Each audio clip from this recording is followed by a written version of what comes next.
नै बर' थुनलाइ आफादनि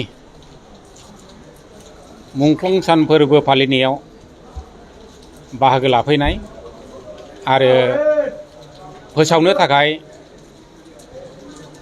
नाजावना लानाय मानगोनां बिजों खौरां बुथुमगिरिफोरनिसिम गोजोननायखौ बावहरबाय।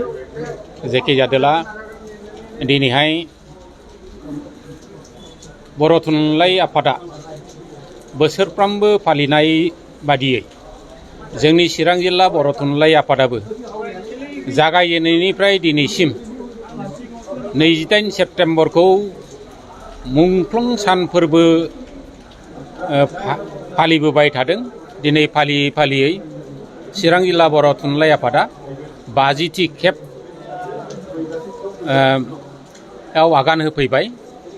बे आगान होफैनायाव दिनैहाय जोंनि चिरां जिल्ला बर' थुनलाइ आफादा टुक्राझार गुदि बर' थुनलाइ आफादनि सिङाव थानाय चिरां आफादसालि, बे चिरां आफादसालियाव जोङो बेखौ खुंफुंनो थाखाय आखायाव लादों। आरो बे खुंफुंनायाव जोङो जोंनि चिरां जिल्लानि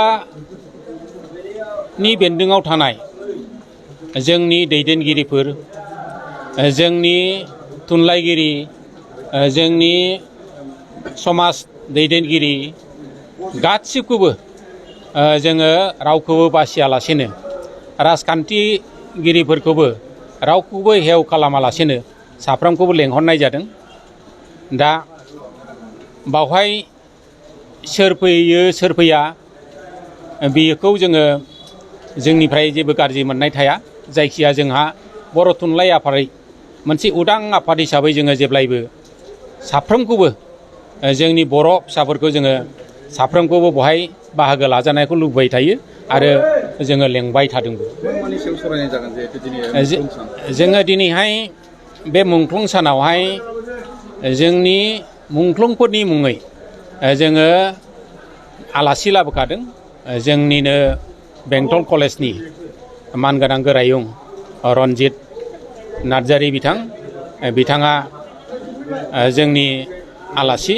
आरो बहाय जोङो खावलायखादों जे जोंनि बर' थुनलाइ आफादनि समा माब्रै बारलांखो आरो माब्रै जाबावगोन आरो मा जाबावनांगौ बिनि सायाव बिथाङा मोजाङै खेंफोरनानै होगोन। जों आसा खालामो बिथाङा बेफोरखौ लानानैनो जोंनि बे ओनसोलाव, नैबे टुक्राझार ओनसोलनि जि रायजो राजाफोर आरो जोंनि माखासे मोनथिदोंब्लाबो बावनानै थानाय बेफोरबादिखौ रायखांनानै होगोन। जों बहाय ओंखायनो साफ्रोमखौबो हास्थायदों। आरो बहायनो जोङो जोंनि रायजो सभानि MP रोंगोरा नार्जारि बिथांमोनखौबो जर'खा आलासि महरै लेंहरदों। दा 1 नं क'क्राझार समस्तिनि MP जोंहा जयन्त बसुमतारी बिथांखौबो लेंहरदों। आरो गोबां जोंनि थुनलाइगिरि गबिन्द सार आरो हरिनारायण खाख्लारि सार, देब बिथांमोनाबो नुजाफैबायानो। आरो बिथांमोनाबो सुंद'यै बिबुंथि लाखिदों। आरो बे मेलनि उनावहाय जोङो मोनसे थुनलाइयारि आयदा लानाय जादों।